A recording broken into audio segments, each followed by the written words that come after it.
with your host, Andrew Romanella. When you play Battle in Mario Kart and you don't turn off any of the items, there are bananas everywhere.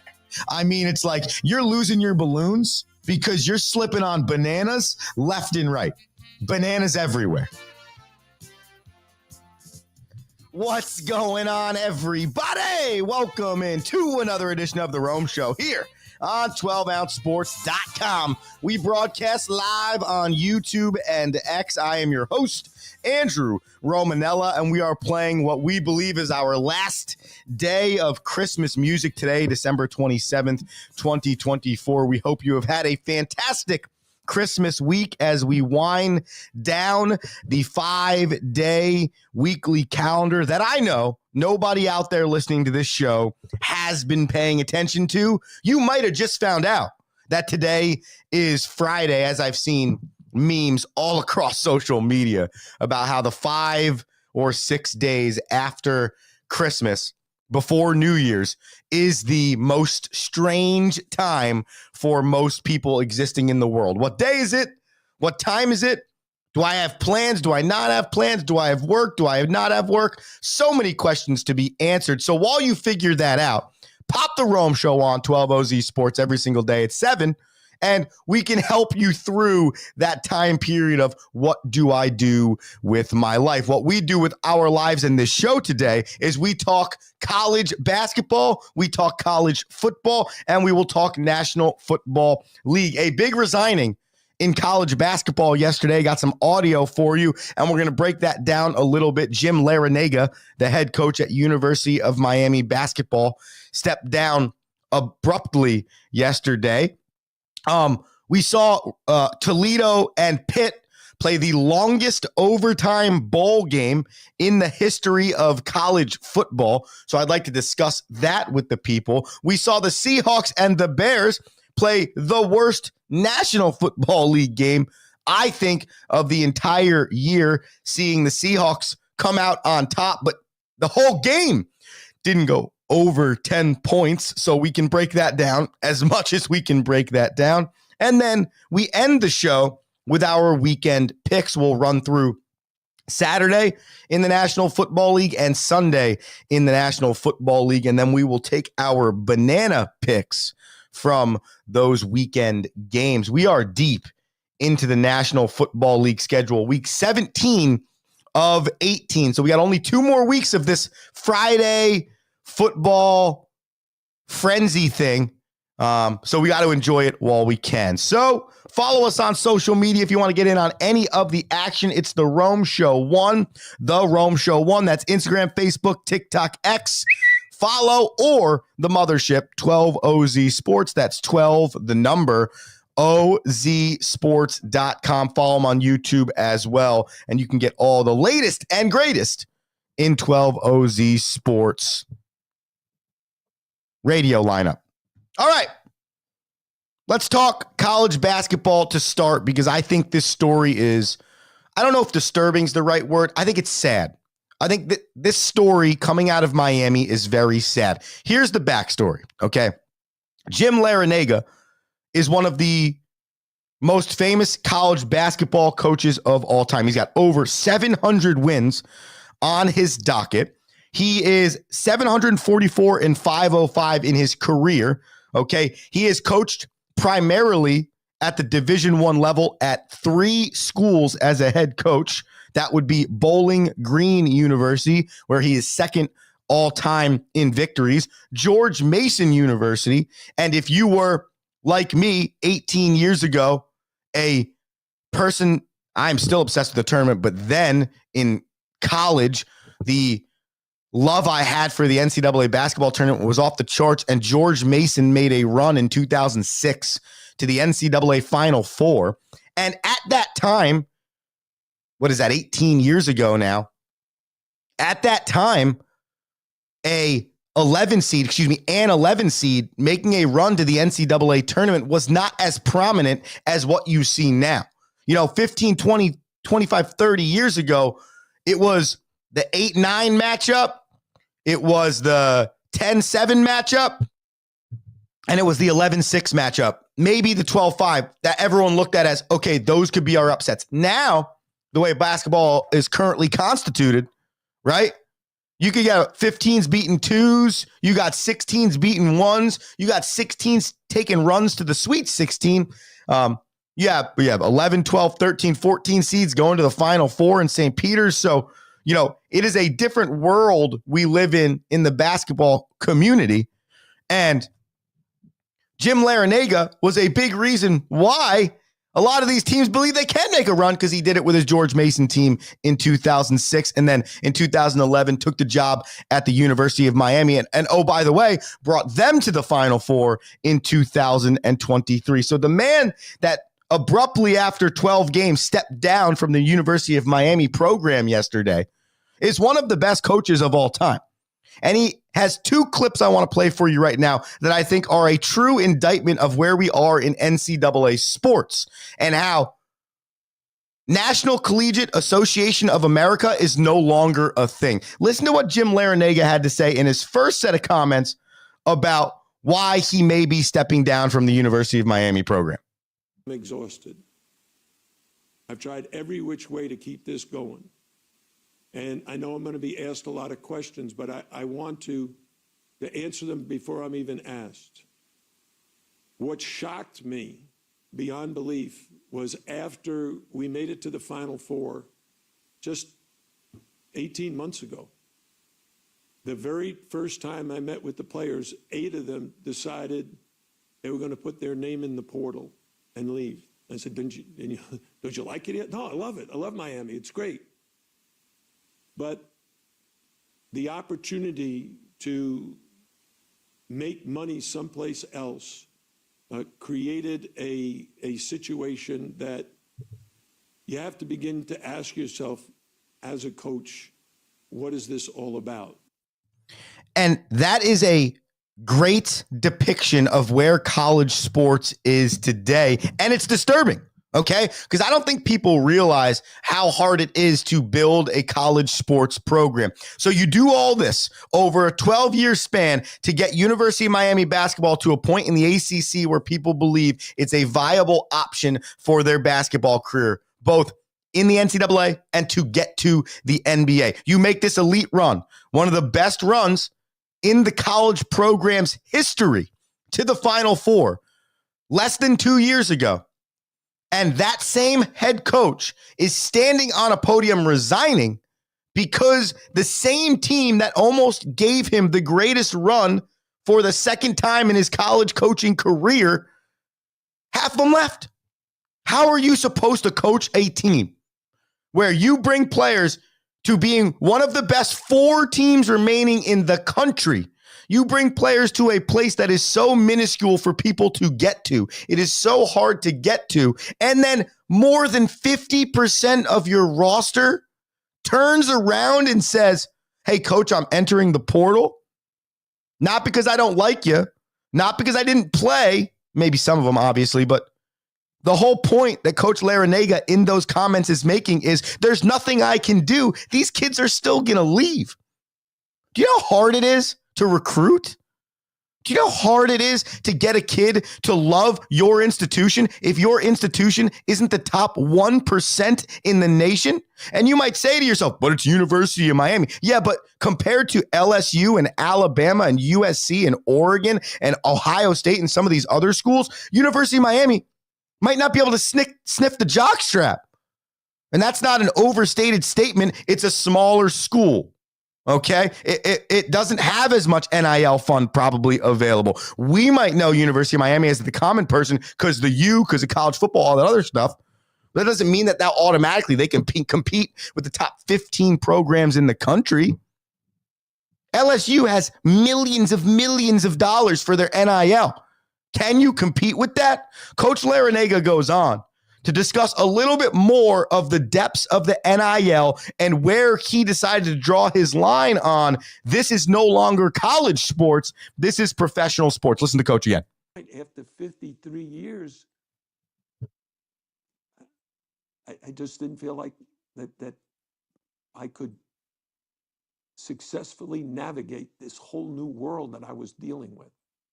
because my conversations were ridiculous with an agent saying to me, well, you can get involved if you're willing to go to $1.1 million. I'm like, what? $1 million? And that be the norm. That was the norm. Like, you're talking to people that expect $1 million for playing college basketball. So for those guys, and God bless them, that can handle that can work through it, that the schools that can figure out a way to either put so much money to it or figure out a way that you can live with less. But I talk to a lot of my friends, and they're having all the same problems I'm having. How long they will last, it's anybody's guess. The bottom line is what he said is the most truest form of a statement about the NCAA. It's professional. And to think that a college basketball coach has to find $1 million, $1 million for a high school kid or for a transfer that you can't even guarantee will stay in your program. You can't guarantee anything. The only thing you can guarantee is, well, if I get him this $1.1 million, I'll have him for at least one season. And that's it. And so in conclusion with this entire thing, which is, it's not a 15-minute conversation. This is a what the hell is going to go on here soon type of conversation. Over the summer, the NCAA tried to change some rules, about reporting what contracts you have and how much money you make and a minimum and all this other stuff. At the end of the day, Jim Larranaga is correct. College sports is now professional, and that's a fact. We should no longer call it college sports. Okay. Essentially, what has happened now is every single athlete at the Division I level that has an NIL has become what we call in the coaching world a graduate assistant. Okay. As a graduate assistant, I go to an institution, they pay for my master's for free, they give me housing, and they give me a stipend. So it's a win-win-win. I can further my education and I can start my professional career. Right? Well, now that's essentially what an NIL is. Hey, listen, here's your contract. We're going to give you 4 years of college tuition. We're going to give you $2.5 million over the course of those 4 years. You're going to have to do 7,002 social media posts once, and all the contract information. So really, that's what it is. Let's just have the NCAA come up with the guidelines for the NIL. You can sign a 1 year to a 3 year deal. Okay. No opt-out clauses, no nothing. You sign a 3 year deal. You are locked in for 3 years of that deal, or you got to give back half your NIL money or something. Okay. Because for kids to do exactly what coach did, which is be on a team that makes to the Final Four, is at the precipice of your sport and still have 55% of your roster leave, but tell you that they like the school, he's right. What are you supposed to do? And I can't lie to anybody out there. And for those that don't know, I am a Division III head baseball coach. And I can promise you, this is a miserable world to navigate for any coach that isn't in the top 1% of schools that have NIL funds. You can't even believe what people say to me. You would think I was a T-ball coach reaching out to somebody to tell them that they're the worst athlete in America. How could I play Division III sports? People are making $2 million a day on television. That's not college athletics. What you're seeing and what is actually college athletics are two different things. 5% of the world, probably, maybe even less, just a random number throw out to make it seem what my point is. Probably 5% of college athletes live in an NIL world that benefits them. 95% of college athletes probably live in an NIL world that doesn't even exist. That does not even exist. The 400 schools of athletes playing Division III, the 400 schools of athletes playing Division II, the 250 schools of athletes that can't even sniff the jockstrap of an NIL that would give people less than $1,000, let alone $1 million. It is a system that has now been shattered. And I am for the NIL, but I am also for figuring this thing out. Okay? Let's just call a spade a spade. We are now playing professional sports at college institutions. If that's the case, here are your guidelines. No contracts above 3 years. None of this, none of that. This. You got to have this. There's a binding rule that you have to stay here for this. And hey, if you feel the same about coaches, this is why this whole thing started. Besides the fact that kids wanted to make an argument that they deserve to make money, which they did, because the schools were making so much money off of them. Other part of this argument was, well, coaches can leave whenever they want. A coach can just get up and leave. Brings a kid to a school, kid gets up and leaves, takes another job. Fair. So let's put it all out on the table. What if a coach has to coach at a school for a minimum of 3 years unless the school fires them? I don't know what the full answer is, but I do know that what Coach Larranaga said yesterday has never resided with me more in my entire life. And it's for all college sports fans. Are we watching the college football playoff, or are we watching 50% of the 8 teams remaining have kids that aren't even legal to drink making more than most Americans? Is that what we have? I have no idea, but we're going to have to figure it out. College sports has some questions. Good luck to Coach Larranaga, and congratulations on a fantastic 53-year career. I give you a lot of credit, Coach, for stepping down the way you stepped down. Really quickly, let's give you some news and notes around the sports world.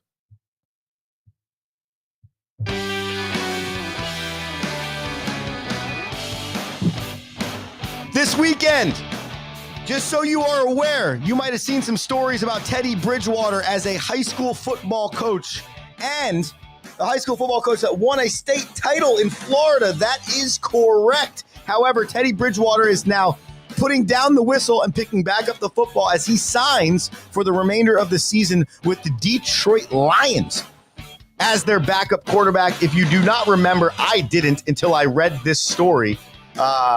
Teddy Bridgewater was the backup for the Lions during the 2023 season. We continue with our fun stuff in sports. Yesterday, Pitt played Toledo in the longest overtime bowl game in the history of college football. Toledo won 48-46. If you were wondering what the longest games in NCAA football are, I got the top 3 on the screen for you right now. All right. We got the number 1 longest game, Penn State, Illinois, happened 3 years ago. Illinois won in 9 overtimes, 20-18. Then Georgia Tech happened this year. It was 8 overtimes. And Eastern Kentucky Bowling Green, 7 overtimes. And it happened in 2010. You have a bunch of games on here as I click through the screen that made it to 7 overtimes. And I just have to say this before I get into our commercial break. I think it's absolutely atrocious what we're doing with overtime in college football, okay? After 2 attempts of the 25-yard and in overtime, where each person gets the attempt with the football, we go to automatic 2-point conversions. What are we doing, okay? Just play regular overtime. Just make it like the NFL with the time. Just go back and forth from the 25-yard line after 2 possessions, then maybe the next person to score is sudden death. But to decide a football game based on plays from the 2-yard line, just because of why we didn't want to see games continue to go on, we didn't want to see somebody win it the right way. It's already a little gimmicky in college football to start from the 25-yard line in the first 2 overtimes and give each team a chance and not play regular football, kick the ball off, put 10 minutes or 15 minutes on the clock and play a regular quarter of football. That's already a little gimmicky enough, but people love it. So they've stuck with it. But over time, they've changed it to, well, now after the first 2 overtimes from the 25, we all just do 2-point conversion. So I don't know if these are even that. I didn't have that much fun watching Toledo last night, regardless of the random.com bowl that they were playing in. That doesn't even matter to begin with. I don't think that's fun. I don't. And I think overtime is one of those things where you're just never going to get it right because no one wants to deal with it. Everyone just wants everyone to win in regulation and move on with their lives. So no matter what, you're going to have an overtime rule that people don't like. But I do believe this is a little bit too gimmicky for me. Imagine Georgia plays in the semifinal, or Oregon hasn't lost all year, plays in the semifinal and loses in overtime number 7 because of losing on 2-point conversions. No. Kick the football off into the end zone, make the team go 70, 75 yards, whatever it is, and win the game. I think that is what should happen. On the backside of this commercial break, Thursday night football and weekend rundown for the people. Stay with us here on The Rome Show, 12ozsports.com.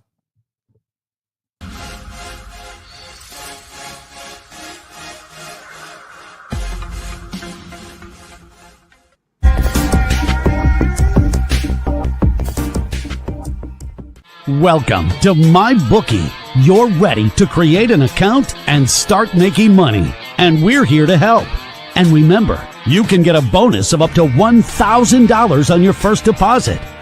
Now you're ready to bet. Just go to mybookie.ag, visit the sportsbook, click on your bet, and input the amount you want to risk or win in the bet slip. Yes, it's that easy.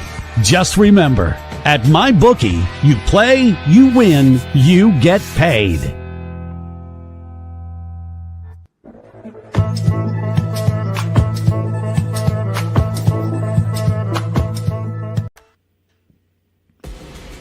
Need tickets to that next event? Well, at 12 Ounce Sports, we've got them with soccer anywhere in the world. Tickets to any venue, any sport. Want to go to NCAA or NFL football matches? We've got them. Yeah. Baseball at every level. Every Power 5 matchup is available. Don't forget, costumes and paint are optional. What's that? You want to go to Broadway? We have those too. Want to jam out? Every concert, every artist. That's right, at 12 Ounce Sports, we've got the tickets for less. 12ozsports.com/tickets. That's 12ouncesports.com/tickets.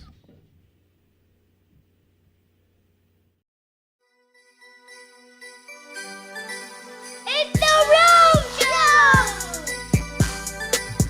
Yeah, The Rome Show, 12ozsports.com. We broadcast live on YouTube and on X. You can comment on the show on one of those two platforms, and we can put it right on the screen. So go ahead and do that. We love when people do that. It's our last day to play Christmas music, so we hope you enjoy. We'll have to put the gnome away. We'll have to put the lights away, and we'll have to go back to our regular music starting next week. So we thought, let's have one more day being holly and jolly in the Rome Show studio for our people. We hope you are enjoying it as much as we are. I did not enjoy that Thursday night football game last night at all between the Seahawks and the Chicago Bears. If you tortured yourself by trying to watch that football game, I am sorry, because I did as well, and it was tough. Last night, the Seahawks defeated the Bears 6-3.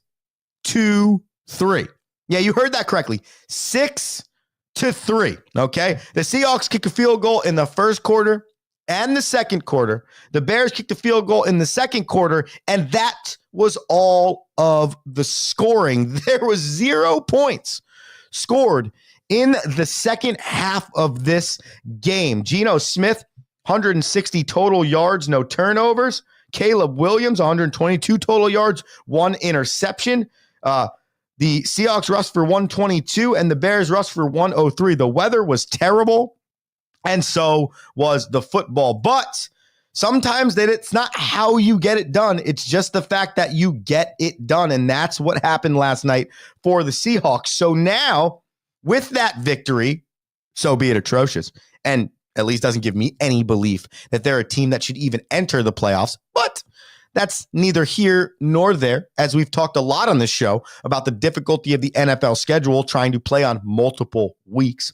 Nonetheless, the Seahawks are 9-7 now. They're in 8th place in the NFC race. So essentially, their only chance now, with the Commanders being 10-5 and in that final wild card spot, their really only chance is the Commanders lose out and go to 10-7. The Seahawks go to 10-7 and they win that tiebreaker, which I don't think that they do, but we'll find out if we have to cross that bridge.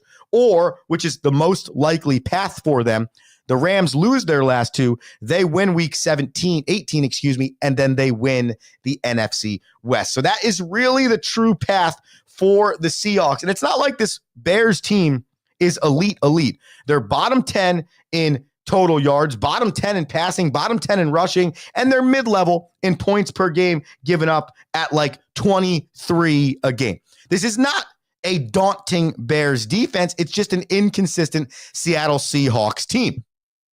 And that's kind of been the case for the NFC West all season. So strap in if you're a Seahawks or a Rams fan. If you're a Falcons or a Bucks fan, those are the divisions that you're looking at and you're going, we are going to be determining who the hell wins these divisions up until the last minutes of week 18. And you could almost say the same for the NFC North, but the difference is the Lions, the Vikings, and the Packers are all good teams. So be it fun to see who's going to hold on to that NFC North title and see if Detroit can get that first round bye. It's more fun because those teams are good, whereas some of this is just like that was terrible football to watch last night. I could not believe Seattle was 9-7. So hopefully this weekend's slate of games will be about 1,000 times better for the people, which brings me to a time that I love. And we only got 2 more opportunities to do this, so I'm going to cherish my Friday football rundown and my picks because I truly do miss this once football season ends. So let's get you right for the weekend. Let's get you right for Saturday and Sunday. Let's get your bananas on your bushel, and let's stop wasting time because it is time for Daily Bananas. Ba ba ba ba ba na na ba ba ba ba ba na na oh ba ba ba ba ba na na.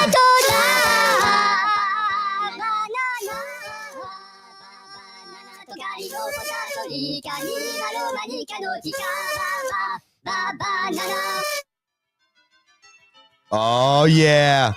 The bells mean it's time. And as the people know, on Friday, we couple the 2 segments together.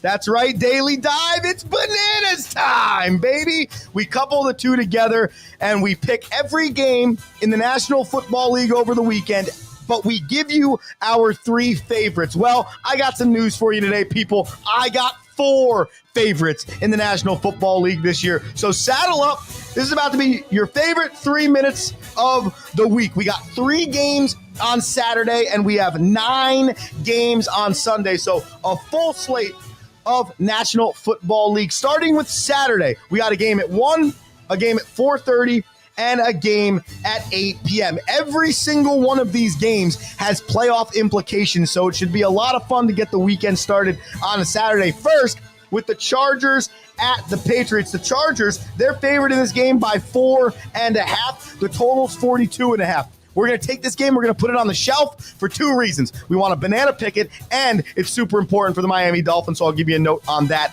in a second. The next game on Saturday, the Broncos at the Bengals. Wow, what a contest. Bengals hanging on for dear life, and the Broncos trying to get into the postseason for the first time in Sean Payton's tenure as the head coach in Denver. And Bo Nix is trying to prove that he was the best rookie QB pick, at least in his first year in the league. Cincinnati, however, at home is favored by 3.5 points. Just as a friendly reminder, Joe Burrow has thrown for over 4,200 yards and 39 touchdowns. Him and Jamar Chase, who's got 10 in the receiving category and 16 total touchdowns, have been lighting it up. I'll hold my pick for the Bananas. Cardinals at Rams, they finish off the Saturday slate. The Rams, they're favored by 6.5. Cardinals got knocked out of the playoffs last week. Give me the Rams and give me them at the 6.5 at home. I think the Rams are who is going to win the NFC West. Sunday, starting with the Miami Dolphins game. It's a 4:05 start, but whenever I look at my schedule, because they're my favorite team, they always show up first. I don't know if you've noticed that. We always do the Dolphins first. They're favored by 6.5 against the Browns in Cleveland. I cannot trust the Miami Dolphins to win this game by essentially a touchdown on the road. Even though Cleveland is 3-12, for some reason they play most teams hard. So give me the Browns at the plus 6.5. A bonus pick on this one would be under the 39.5 points. It's going to be cold. Miami doesn't play very well in the cold, and Cleveland has done a really good job of holding their team under the total. Jets at Bills. Bills favored by 9.5. Not much to talk about here. Even though the Jets are coming off of a victory, I think the Bills will win this game, and I think they can win by 10 points. Give me the Bills at the minus 9.5. We continue on, and we got to keep the music cooking. Raiders at Saints. The Saints are atrocious. The Raiders are atrocious. The Saints are starting Spencer Rattler, and the Raiders are starting Aiden O'Connell, or the other guy that was a terrible draft pick by the San Francisco 49ers. By the Atlanta Falcons. So, what I would say is, I don't even want to pick this game. So let's just take the Raiders at the plus 1. I'll say the same thing I said last week about the Raiders. They're just going to ruin their chances for the first overall pick, and it's going to keep happening. Raiders plus 1. Colts at Giants, another really bad football game. But the Colts are still alive at 7-8, just like the Bengals and just like the Dolphins. So much can happen. They need the Chargers to lose. They need the Broncos to lose, but those 3 7-8 teams have a chance. I don't think the Colts are going to give this one up against the Giants, even though I don't think either of these teams are very good. I don't think Anthony Richardson's the answer in Indianapolis. Still better than what the Giants got going on. Give me the Colts at the minus 7.5. Cowboys at Eagles. Looks like Kenny Pickett could start this game for the Eagles. Cowboys fought really hard for Mike McCarthy last week after getting knocked out of the playoffs and then won. So you know what? I'm going to take the Cowboys at the plus 7 here. This over-under is supposed to be 39.5. Why? Because Kenny Pickett's facing off against Cooper Rush. I'm going to take the over, though. I'm going to take the over. I think with a Saquon Barkley and with Cooper Rush playing equally as good as Dak Prescott, I think both teams can score a combined 40-plus points. So give me Eagles or Cowboys at the plus 7 over the 39.5. Let's finish these last few games for you real quick here. Panthers at Bucks. Bucks are getting closer to solidifying the NFC South. They're favored by 7.5. Give me the Bucks at minus 7.5. Titans at Jags. Titans favored by 1. Give me the Jags at the plus 1. Packers at Vikings. Huge game here in Minnesota. The Packers really just want to see how high of a seed they can get. I don't believe they're winning the NFC North. Vikings are favored by 1 at home. I will take the Vikings minus the 1 at home. And then finally, your last Sunday game is Falcons at Commanders. The Falcons have Michael Penix Jr. making his second start. I said it yesterday. Falcons quarterbacks are 2-4 with 1 touchdown and 9 interceptions in their last 6 games, and the team's 2-4. They might have made the move to Michael Penix to spark the unit. There might have been some good things he did, but I think this Commanders team is too good. Falcons are on the road, which is super hard. Give me the Commanders, and they're only favored by 4.5? Okay. Give me the Commanders at the minus 4.5. Ladies and gentlemen, let's call that your Daily Bananas, and let's call that the Rome Show here on a Friday, December 27th, 2024. We hope you had as much fun as we had today. We have fun every single day. 12ouncesports.com, Monday through Friday, 7 a.m. Andrew Romanella telling you to enjoy your weekend. Head to RomeShowShop.com. Do all the things you want to do. Be safe, be happy, be healthy. Spread some positive vibes. Be electric. And tune in on Monday when we return. Andrew Romanella saying peace. Thank you for listening.